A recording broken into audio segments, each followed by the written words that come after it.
So I'm still an AI critic, but my criticisms are rapidly changing from maybe there's not a place for AI, maybe it's not good enough, that sort of thing, to other criticisms. And one of the criticisms that I had was this lack of measurement of AI as a productivity net positive or an accelerator, and how exactly we're augmenting our work.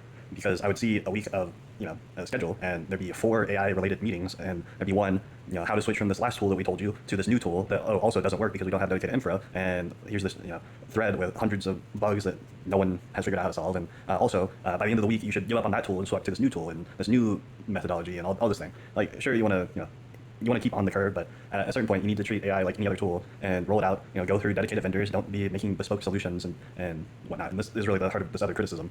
That I used to think that we needed a plan and we needed to roll out AI in a way that's measurable, that we can say we're meeting this and that goal. But now I'm thinking more and more, one, this isn't really the role of the executives, and maybe it is the right idea to put forward a vision and a mission and then let the individuals go and make that vision happen, and let us figure out how it is and isn't useful, and let us make the guidelines. And I'm still against having us develop the tools ourselves and roll out bespoke solutions, but AI is so generally applicable. It isn't like email as a probably weak example. Like email, you roll out in one particular way, and you can use a vendor for that, and there's not really, like, sure, there's different ways to utilize it, but there's one pattern really. But AI, you can use it in so many different ways, and maybe you do need people to roll out bespoke solutions. It still feels like there's a lack of guidelines and guardrails, and really fundamentally this question, this lack of consideration for the cost-benefit analysis.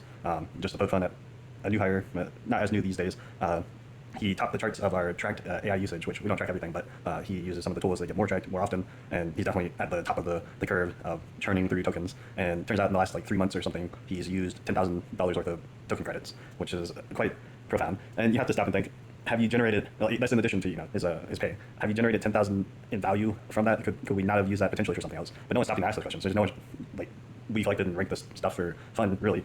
That list of people that are churning through tokens, there's no turning off that tap. It's full throttle open, use it, go find some way to make this all worth it. And I just don't really see that as the best way or a likely way to have this pan out.